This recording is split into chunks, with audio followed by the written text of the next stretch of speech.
Today, we're taking an in-depth look at Nu Holdings, widely known as Nubank, ticker symbol NU on the NYSE. As the fastest-growing digital financial platform across the globe, the company has delivered explosive earnings growth for years, yet its stock price has stayed flat and its valuation has collapsed. In this video, we'll break down the core logic behind its high business growth and low market valuation, unpack the three hidden risks suppressing its stock price, and lock in the key metrics that will determine its future trajectory. Let's start with a striking set of official financial figures. Over the past 3 years, Nu's earnings per share has grown at an annualized rate of 65%. For the full year 2025, AO posted $15.775 billion in revenue and $2.869 billion in net income, both up 45% year-over-year, with an impressive return on equity of 33%. In Q1 2026, its global customer base surpassed 135 million. The company hit $5 billion in quarterly revenue for the first time ever, with net income jumping another 41% year-over-year, demonstrating unwavering strong growth momentum. However, the market reaction tells a completely different story. Nu's share price has hovered steadily around $13 with almost no upside movement. Its PE ratio has collapsed from a 3-year average of 67x down to just 19x today. Simply put, the company is making money faster than ever, but Wall Street keeps slashing the valuation it assigns to every dollar of Nu's earnings. We also have a critical signal from institutional heavyweights.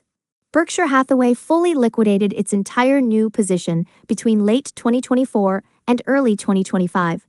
Originally investing $750 million during Nu's 2021 IPO, Berkshire exited at an average price of $11.83 per share, locking in roughly $250 million in profits and walking away from its long-term stake in the company.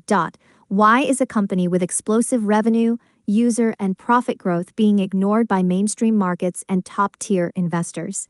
Today, we'll use a reverse pre-mortem analysis to identify the 3 core risks that could break its growth story and uncover the true fundamentals of Nubank.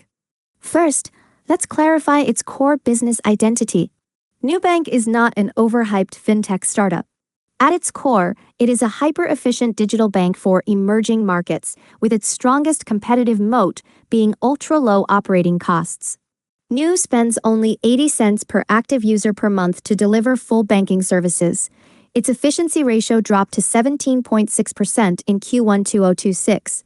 In sharp contrast, traditional top Brazilian banks rely on physical branches, in-person tellers, and outdated legacy systems, carrying an efficiency ratio of over 40%, creating a massive cost gap. Driven by this cost advantage, Nubank has built a highly efficient 2-tier growth model. First, it acquires users at scale with nearly zero marginal cost. By offering free bank accounts and no-fee cards, it serves massive unbanked populations across Latin America. In 2025 alone, it added 17 million new users, bringing its Brazilian user base above 115 million and making it the largest private financial institution in Brazil by customer count. Second, it monetizes users gradually over the long term. Users join for free basic banking services and leather premium offerings. Its average revenue per active customer, or ARPAC, reached $15 in 2025, up 27% year-over-year, and climbed further to $16 in Q1 2026, representing a 23% year-over-year increase. Mature user cohorts consistently generate far higher revenue than new users, unlocking sustained monetization potential. 3 growth engines run simultaneously: monetizing existing users, expanding its domestic customer base, and penetrating new markets like Mexico and Colombia. This triple drive model explains Nu's sustained high revenue growth and industry-leading 33% ROE. So with such strong fundamentals, what exactly is dragging down its valuation? It all comes down to 3 major hidden risks.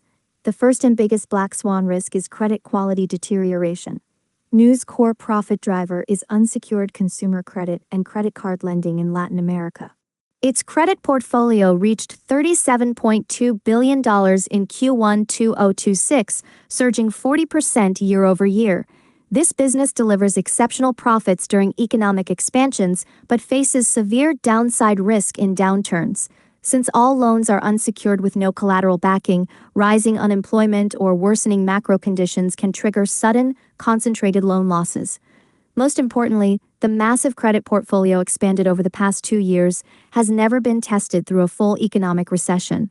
Its risk control models remain unproven under severe market pressure. Q1 2026 already flashed short-term warning signs.